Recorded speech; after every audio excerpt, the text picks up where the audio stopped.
The Sam Sorbo Show is brought to you in partnership by the Herzog Foundation.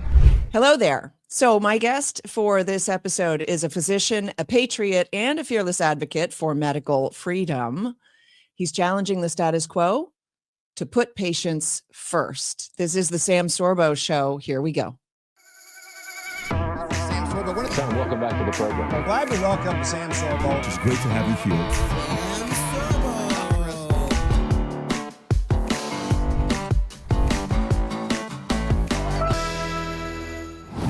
All right, welcome to the Sam Sorbo Show.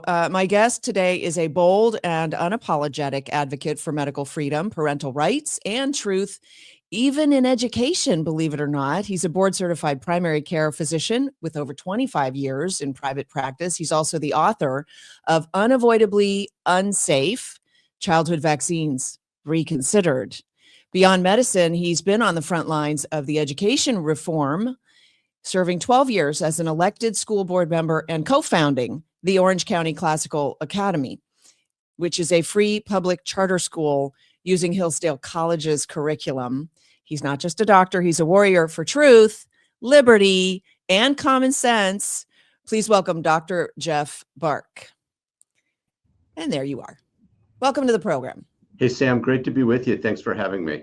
Well, you're just fearless. And fearsome, actually. You're moving the needle, which is something that is very difficult to do these days. And I just love that you're taking, in a sense, this two-pronged approach. You recognize that there's something in medicine that is awry. Something stinks in the nation of medicine, but also in our schools. And so I'm not even sure where to start with you. Why don't we start first with the book, because you're taking on the vaccine, the entire industry with this book. So let's talk about that, see if we can sell some books for you too. Sure, that'd be great. And by the way, I'm not fearless. I have fear and anxiety just like everybody else. But I truly believe that what I'm trying to accomplish is important and is worth feeling the fear and moving forward anyways. And so the book we wrote, I have a co-author, Ed Geer, who is a fantastic technical author, writer, did most of the heavy lifting. We designed this book specifically to be a guide for parents, grandparents, or anybody that's interested in learning more about the childhood vaccine schedule. It's pretty timely right now with the fear-mongering going on about the measles outbreak in Texas and elsewhere. But the book is really designed to be a guide for parents to look at, to ask questions, and to be educated and understand the childhood vaccine schedule. I'll just share a little anecdote from my own life when I was sort of doubtful about all of these vaccines, and this is going back over 20 years, or roughly 20 years, let's say. And I asked my doctor, and I remember she completely fear-mongered me. She completely owned me with the fear of the dreaded disease over whatever the vaccine was for. And I honestly don't remember. It wasn't measles, but it was one of those. And then more recently, we see that there was a measles case for one of the Brady Bunch kids. And the rest of the kids were like, oh man, you're so lucky. You get to stay home from school and stuff. And then juxtaposed to today, where people are screaming like their hair is on fire when there is a case of measles, which is not to say measles is a dangerous disease, is it not? Like it carries danger with it, right? Potentially. And so is driving in an automobile and swimming in a swimming pool and many of the other things we do. I'm not anti-vax, and I'm accused of being anti-vax all the time. I'm pro-informed consent. If you want to go get vaccinated, by all means, that's your right to do so. I just want you to understand what the product is that you're putting into your body. And most people don't understand. They don't receive informed consent. And the product has changed. Oh, yeah, it's changed over time, no question. I want people to read section 13.1 in every childhood vaccine package insert. Section 13.1 almost literally says, this product has not been tested to see if it causes cancer. This product has not been tested to see if it interferes with reproductive health. So we're putting a drug into our children's body. We don't know whether it potentially can cause cancer. We don't know whether it can potentially interfere with their reproductive system. which is fine. If you think the benefits outweigh the risks, then by all means. But I'll bet you $1 to a donut, hopefully a donut without seed oils or artificial flavors or colorings. But I'll bet you that anybody listening to this had no idea that Section 13.1 exists in every FDA-approved package insert. And don't believe me, Google it. Not Google for the COVID package shot. insert Section 13.1. And It nobody, wasn't in the COVID shots because those pages were blank, as I recall. That's right, because it was the COVID shot was used under emergency use authorization, and the manufacturers are not required to have a package insert. The other tidbit that most people don't know is the vaccine companies, every single one of them that make the childhood and adult vaccines are immune to liability. And what that means is if you're injured by one of those vaccines, I've seen countless number of vaccine injuries, you can't hold the manufacturer liable. So I don't know, imagine driving a car and the airbag suddenly goes off in the middle of the freeway, but nobody's responsible. The manufacturer isn't responsible for the defect, etc. That's wrong. It shouldn't be the case, yet that is exactly what's going on. Do you think that we can turn that piece around, or do we need to scrap the whole thing and start? Like, what's your position at this point? I understand informed consent. You're not against vaccines. You're simply for informed consent. But we also recognize that the vaccines have changed in their makeup. So therefore, the fact that they can't claim that they don't know, or sorry, that they claim they don't know, it hasn't been tested against cancer, if it causes cancer or if it causes infertility, but it hasn't been tested, full stop, or has it? And then no, it hasn't been tested. We don't know. Yeah. So if we accomplish two things under the Trump administration, and specifically under Bobby Kennedy Jr.'s tenure at Health and Human Services, remember, Health and Human Services is an umbrella organization under which sits the CDC, Centers for Disease Control, the FDA, Food and Drug Administration, the NIH, National Institutes of Health, and Centers for Medicare and Medicaid. There are others, but those are the big ones. If we could accomplish two things, number one, make it illegal to mandate vaccines under any circumstances, including the military. Just eliminate that as a thing. So there are still colleges right now that you can't attend unless you're fully vaccinated. I have a patient who wants to go to nursing school, can't attend unless they get the COVID vaccine, et cetera. The state of I can attest to that because the state of California, all of the schools in the state of California are requiring vaccines. Correct. Right. There's no exemptions in California, no medical, no. Sorry, and New York, because I have a friend who wants to go to college in New York and has to get vaccinated or provide some kind of exemption. They only allow religious exemptions, but it can't be philosophical. I don't know how you can make that argument. It's sort of like a catch-22. So you can't have an exemption because it won't comply. So eliminate all exemptions. And then the second is expose the manufacturers to liability. So we need to remove their liability protection. If we could accomplish those things, it would be a Christmas miracle. By the way, speaking of the MMR vaccine, measles, mumps, and rubella, and this made up measles outbreak, it's not made up, but measles outbreaks occur every single year. But right now we're making a big deal about it because people hate President Trump and they hate Bobby Kennedy Jr. But the MMR vaccine, you can't even get a measles vaccine as a standalone. It only comes in combination with mumps and rubella. And by the way, rubella is one of the vaccines that is grown using aborted fetal cells. So however you feel about abortion isn't the issue, but you should have a right, if you have a religious belief, to say, no, thank you. I don't want to participate and put that product in my body. In California, you can't do that. You can't attend school, public or private, without receiving the MMR vaccine. There are no exceptions. Actually, that's not entirely true. The exception is homeschooling. And that's why more and more parents are homeschooling their kids or moving the heck out of California. And I don't blame them for doing either. Yeah, I homeschooled in California, so I've run that gauntlet. It's actually pretty easy to homeschool in California, is what I tell people. But you actually founded a school or started a school, right? But it's a charter school, so it's a government funded school. It That's a is. public school? Yeah, definitionally in California, all charter schools are public schools. It's illegal to have a private charter school. So we and a co-founder, Mark Bucher, founded Orange County Classical Academy. We've been up and running now for 3 years. We are a K through 12 free public charter school. We admit scholars only by lottery. We can't selectively admit people. We've got 1,000 scholars on our waiting list wanting to get in. We are the only school in California affiliated with Hillsdale College. We use their classical education curriculum, and we are kicking butt. Our scores are the highest scores of any charter school in California. We also are the highest performing Hillsdale College affiliated school. There's a total of about 25 of us. Wow. So yeah, we did something crazy, and obviously people like it. We're doing really well. We have a uniform policy. There's no cell phones allowed. Technology is minimized. Kids read actual textbooks. We learn from primary sources, not from people's opinions about what happened in history. So kids, for example, actually read the Constitution. They read the Declaration of Independence. They read the Federalist Papers and the Anti-Federalist Papers. Our language is Latin. That's what kids learn. And it's phenomenal. Starting when? What's that? Starting when?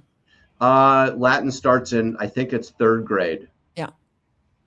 So Very it's good. great. It's a wonderful place. We need more of them. We need to just tell the truth. On the vaccine issues, my perspective is we don't need mandates. If these things are so safe and effective, make the case. Make the case to the American people and let them decide. Since when do you have to mandate something that is supposed to be safe and effective? And that's the problem. Not a single one of the childhood vaccines has ever been tested against an inert placebo, a saline placebo, not a single one of them. What most people don't realize is that the criteria to bring a new vaccine to market is very, very different than the standard to bring a drug to market. And we need to change that. We need to make sure these products are safe and effective. We need to allow parents to make that choice for their kids, and we need to eliminate all mandates and eliminate this liability protection that the manufacturers have. All right, we're going to have to take a break, but before we do, just quickly, because you didn't really make the case for the book. So I just want, what are parents going to learn when they get the book and read through it? The book is called Unavoidably Unsafe, Childhood Vaccines Reconsidered. It's available on Amazon and all the usual places. It is a guidebook for parents to learn about the childhood vaccine schedule. One of the best parts of the book, I think, are the questions you should ask your pediatrician or primary care doctor who's going to administer the vaccine. We have a list of questions for you to specifically ask, like, doctor, have you actually read the package insert for the product that you're about to give my child?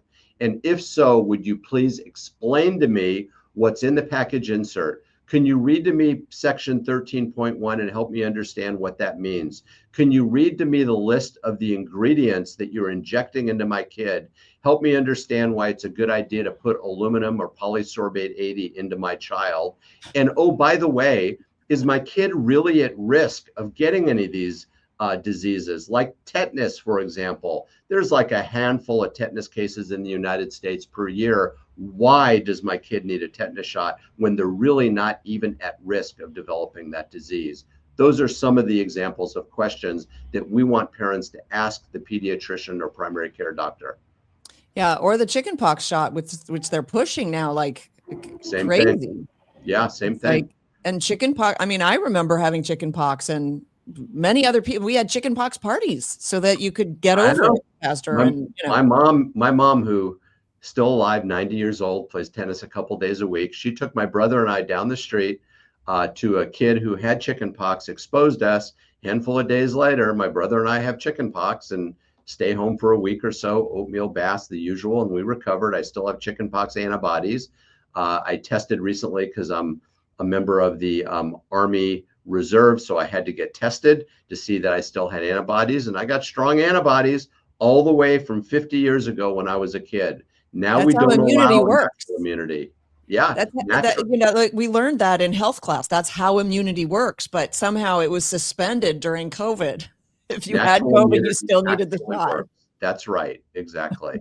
All right, we're going to take a quick break. When we come back, I'm going to talk to you about red dyes and also some more about RFKJ and some of that stuff. And then I have 3 questions that I typically ask every one of my guests. So we'll get to that also after the break. So stay with me. This is the Sam Sorbo Show, and I'll be right back.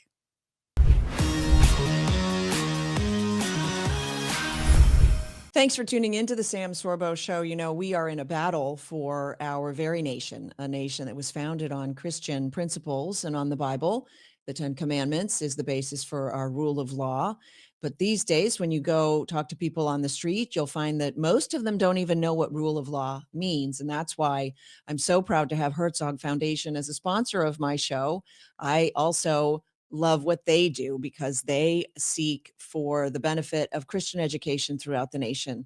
So Herzog Foundation is a wonderful partner for us here at the Sam Sorbo Show. Thanks for watching. Protect your family from harmful and explicit content online with Canopy, the only solution that filters and monitors in real time.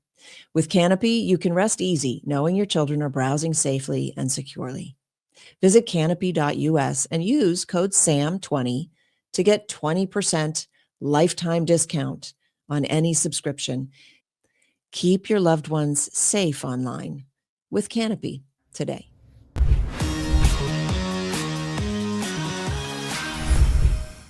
All right, welcome back to the Sam Sorbo Show with my guest, Dr. Jeff Barke.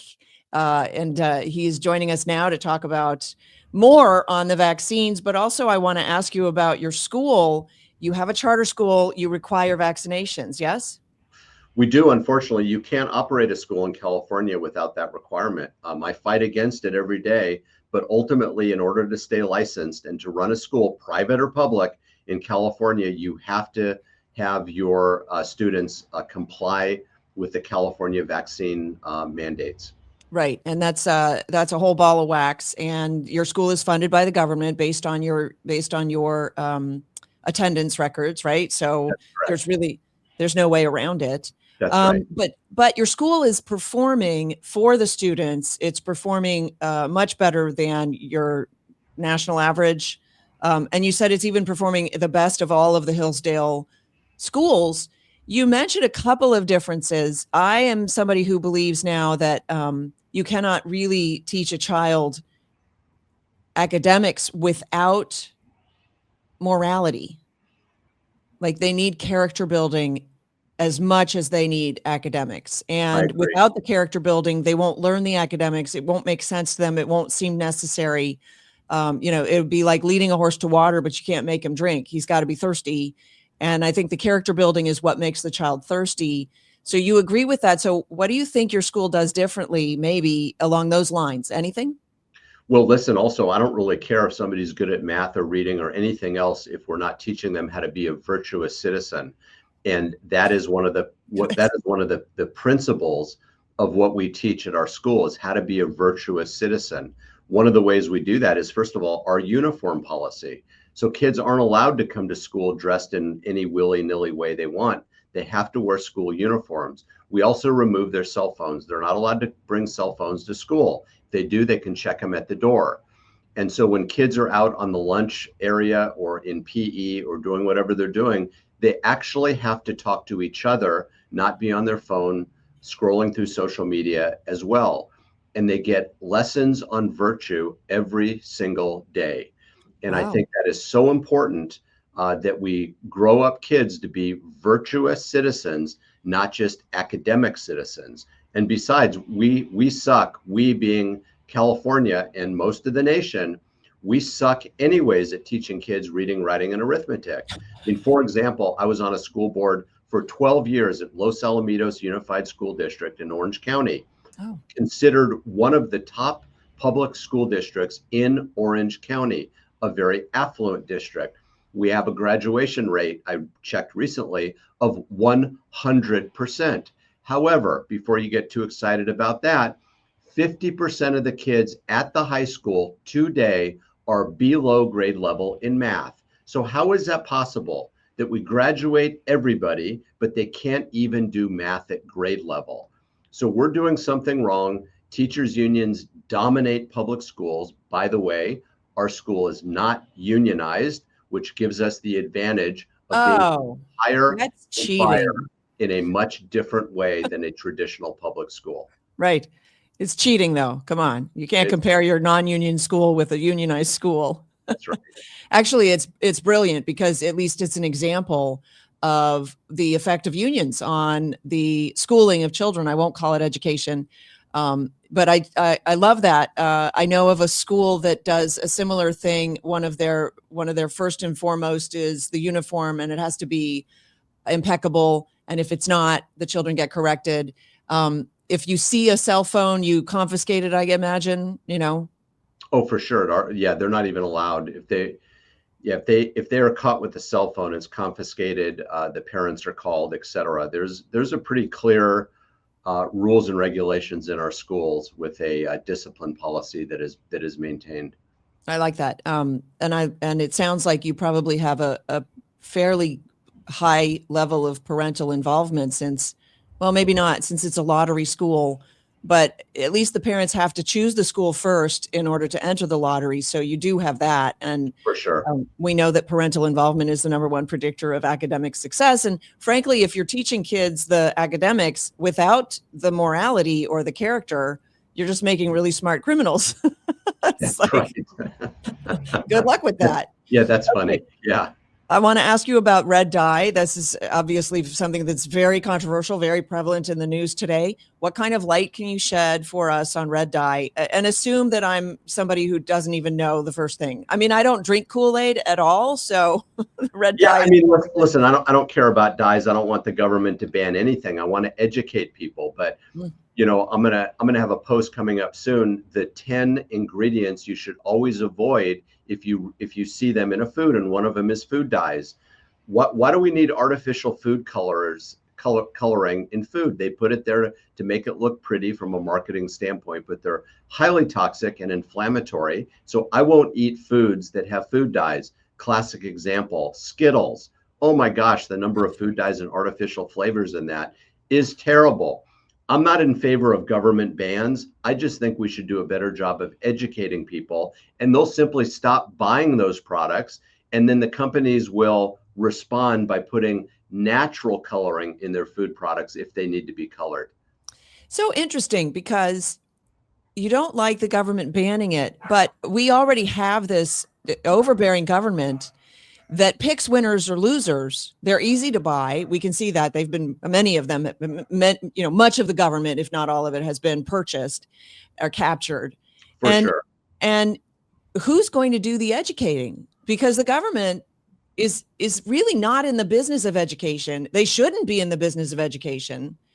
And so really what you're advocating in a sense is we got to get back to basics. You guys should be responsible for yourselves because, right, we're sitting here going, it's got to be safe. The FDA approved my Fruit Loops. Why can't I have my Fruit Loops? Well, the FDA shouldn't approve your Fruit Loops, and free speech is what's going to do the educating. But over the last few years, we've seen Facebook and Instagram and previously Twitter and YouTube ban people that have the opinion that I have, that speak out against vaccine mandates, that we're educating the population that masks don't actually work to protect you against a respiratory viral illness, and talk about the dangers of seed oils and high fructose corn syrup and food dyes and so forth. My voice was being banned. So let's start with reestablishing the First Amendment that allow people like me to speak freely about what's going on in our government. I agree with you, though. It's not the government's role to educate us, but it is the government's role at minimum not to hurt us and not to ban free speech, like our government was doing during COVID, where they were colluding with the various social media companies to prevent them from spreading the truth that me and many other physicians were trying to get out. How do we do that? That seems like that bell has been rung. The horse is out of the barn. There's a full gauge capture that is happening. We're leaning in that direction. Of course, Elon Musk bought Twitter. It's now X. So there's much more freedom of speech there. We've got, at least for the next 4 years, the Trump administration and Robert F. Kennedy Jr., who will no longer allow the CDC to ban talk, will no longer allow the CDC to push things like a COVID vaccine at age 6 months of age. So we're heading in that direction. The problem with government bans is the next administration can come on board and they can choose to ban what they Yeah. want to choose. Yeah. And so that's why I don't like the idea of the government banning things outright. But I just want freedom of speech. Now, clearly, if something is dangerous, like glyphosates from Monsanto, that's different. Clearly we want to ban poison. We shouldn't allow agencies to spray stuff in the sky in the form of chemtrails that are going to harm us and put things that are dangerous in our government water, like fluoride, chlorine, and other heavy metals. So those kinds of things, the government definitely has a role to play, but we need to be careful of that government slip and slide, slippery slope when they start randomly banning things that one group of people don't like over another. Yeah, fair enough. I mean, and I think that is a slippery slope, right? Because you mentioned the dyes are inflammatory. So are they poison, or should people just be allowed to ingest the things that are killing them? But then we've got to pay for their health care. That's And right. they contract cancer from whatever that might be. Which we shouldn't be doing anyways, but that's a whole nother story. Well, that is the problem. And so when the government came in and said, well, we're going to take care of your health care and your diabetes medication, and then went ahead and gave us the food pyramid, which That's right. produced I don't know, diabetes. And now, you and I are on the hook for diabetes medication for people. Of course, I'm referring to type 2, but we don't know what the vaccines have caused in terms of, tertiary diseases in patients. You talk about vaccine injury, but vaccine injury is such a vast panoply of possible effects, right? Oh, yeah, we don't know because it hasn't been studied. And there is clearly correlation, if not causation. And Bobby Kennedy Jr. has now asked the CDC to reevaluate and reinvestigate the relationship between vaccines and autism. I and many of us believe that there is a clear causation relationship. I mean, how can it not be?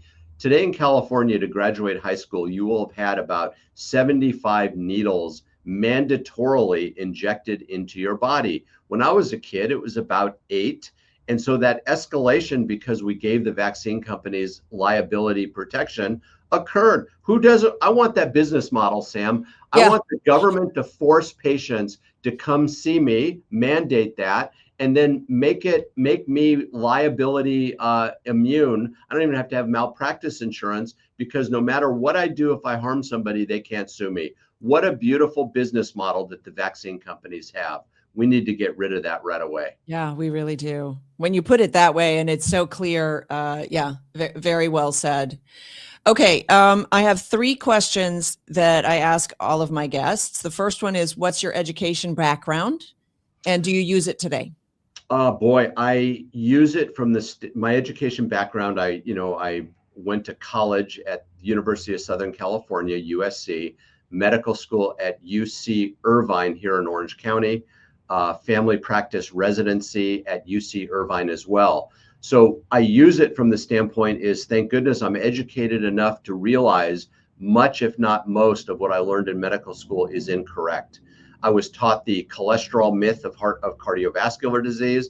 I was taught the disease model of healthcare, meaning you don't have a symptom or a disease that I can't find a pharma prescription to make you better. I was taught that saturated fat is not good for us, and that sugar is not harmful. I was taught that vaccines are all safe and effective, and I could go on and on and on. So from that standpoint, sure, I use my education to understand that much of what I've learned was wrong, and I've had to re-educate myself over the last, dozen years to learn the truth and understand holistic health, not a pharma model of health. Wow. And you founded a school, which has make the connection for me if there is one. There is. I founded a school because I was on a school board. I was an elected school board member for 12 years. Despite the fact we had a conservative school board, we were almost impotent to really implement any changes because the teachers' unions are so powerful that you can't really do much of anything. And if you raise your head too high, they will simply run a candidate and fund that candidate and unelect you. And that's what happened with me. If not for that experience of getting unelected, and it was painful, I would never have had the opportunity to found a charter school. And so, God has a plan in everything. And I am just I'm trying to serve, I'm just trying to do the best I can to serve the children, serve my patients. And the bigger picture is, serve our country. They kind of brought it on themselves by they sort of awakened the monster. They took That's you off right. school board and you're like, okay, I'm going to start a school without you guys. And I know that, and I don't know if people understand, but when you join a school board, when you get elected to school board, the unions train you, and they train you, and they also fund you to a certain degree. They fund that training, and they wine and dine you in a sense to make you rubber stamp the parties. Did I say party? I meant union. The union's mandates or their desires, right? Not unlike medical school, by the way, Sam. So there's not a day that doesn't go by where medical students have an opportunity to get a free lunch sponsored by a pharma company. Most medical schools have buildings that are sponsored by pharma companies. Pharmaceutical industry is the largest funder of medical research in our country through the NIH. When a research study is done, it's pharma contracted doctors that do the research. It's a pharma research person who writes up the report. The report is published in a pharma advertised and funded medical journal, Right. and they don't make the results available to the public at large. So whether it's the New England Journal of Medicine, the Journal of the American Medical Association, the Lancet out of Great Britain, they're all pharma captured, and that needs to change as well. So I just have to ask this because I took part in a movie called Protocol 7 that was based on the Merck research into their vaccines, whether they caused autism or not. Something like, no, not whether they caused autism, but their trials, which were actually forged and fabricated in order to pass the government's standard, which was very high for safety. And it went to trial. And I don't know if you followed this or not, but the trial just finished after years and years. And they found that Merck had no liability. Yeah, you're talking about the HPV vaccine, the Gardasil vaccine. Oh, okay. And it's ridiculous. I would never put that poison in any woman or man's arm. It's an incredibly flawed vaccine. And again, please don't believe anything I'm saying. Do your own research. Google Gardasil, that's the name of the vaccine for HPV, human papilloma virus. Look up section 13.1, please. That's the section that says Gardasil has not been tested to see if it causes cancer or will affect your reproductive health. We have harmed so many men and women as a result of this vaccine. Isn't that for uterine cancer? It's for cervical cancer. Cervical, yeah. There are a handful of strains of HPV virus that can lead to cervical cancer. And so we discovered this, and of course, big pharma and vaccine industry got involved because they have no liability, and they created this vaccine, marketed it, got it approved by the CDC. Every new vaccine that is part of the childhood vaccine schedule is a $1 billion, B like boy, Yes. dollar annuity to the vaccine company. They don't have to market it. The CDC does it for them. They mandate it, and especially here in California, it's a wonderful business model for the pharma executives to get rich off the backs, off the health, off the chronic illness of our children and adults in the United States. And sadly, unfortunately, individual doctors have a role to play because they get paid for every vaccine they deliver. So it's in their interest, sadly, to deliver as many vaccines as possible. And I don't think HPV is on the schedule yet, so it's not a mandated vaccine, but it is pushed heavily in our doctors' offices. That's correct. About 50% of pediatrics revenue comes from the Well Child Check. The Well Child Check is a scam. The Well Child Check, where you bring your kid in at 2 months, 4 months, 8 months, 12 months, 15 months, et cetera, is based solely on the CDC childhood vaccine schedule.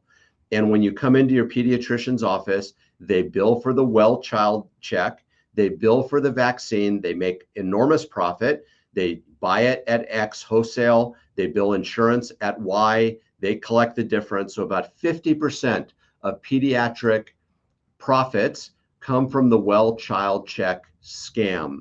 Now, I'm not saying pediatricians shouldn't make money. Of course they should.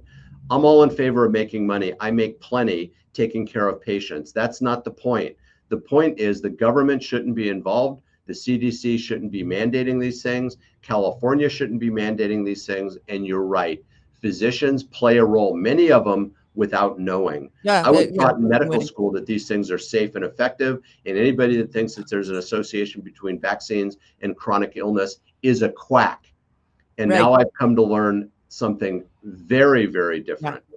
Not so much. Yeah, exactly.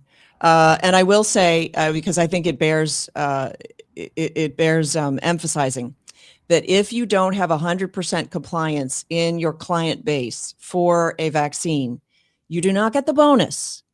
That's So right. doctors are incentivized to make sure that literally all of their patients, and that's why I had friends, she called her doctor, her pediatrician, she said, but I'm not going to get the vaccine, whatever the vaccine that was due. She said, I'm going to turn that one down. And they dumped her. They can't afford to have her as a client. She has to go find a new pediatrician because that's too costly. I know pediatricians here in the Orange County area that will not see parents, will not see kids that are unvaccinated. They just refuse to see them.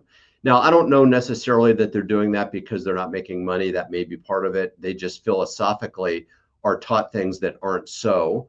And so they just refuse unless they're going to be compliant with what they think is best. Right. And they also feel there's a liability. I don't know how involved the insurance companies for medical liability get, but there's a liability if you're treating a patient that refused to get vaccinated for whatever the vaccine, and then maybe has some problem that they can link back to the non-vaccinated, status of the parent. There was a young woman who was denied a heart transplant because she didn't have the COVID vaccine.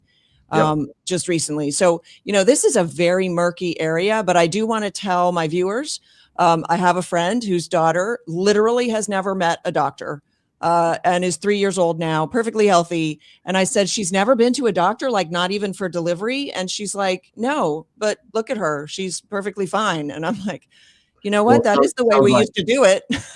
Sounds like your friend is a couple chickens short of becoming Amish. I'm going to tell her you said that. Last question. What advice would you give your younger self of any age? Just what advice would you give yourself? Do your own research. Be very, very skeptical of those claiming to be authority. And learn from them, but always have a skeptical eye. Make them earn the information that they're telling you. Make them prove what they're telling you is correct. Don't believe somebody just because they have an MD after their name or a PhD or some other degree. Do your own research and always keep a skeptical eye. And most importantly, have faith. Have faith and pray every day. Remember, we're here temporarily. My goal in helping people get healthier is not for the sake of being healthy. It's always good to be healthy, and I want people to feel good. I want people to be healthy so they can serve whatever God's purpose is in their life. And that's what I try to accomplish with what I'm doing in my medical practice. Well, you are feisty and spicy and everything nice. And I just wish you all success, Dr. Jeff Barke. Is it Bark or Barke? I've said Barke, it differently. Barke. It is Barke. Yeah. Okay. My bad. Or my good that time. Anyway, Dr. Jeff Barke. And the name of the book is Unavoidably Unsafe: Childhood Vaccines Reconsidered. I urge you to get the book, especially if you're a new parent, a young parent with young children, particularly, and do your own research. That's really what this is all about. We've gone through the trust the experts era, and we are in the post trust the experts era. Thank you, Dr. Jeff. This is the Sam Sorbo Show. Thanks so much for tuning in. Remember, speak truth, speak it boldly. We'll see you next time.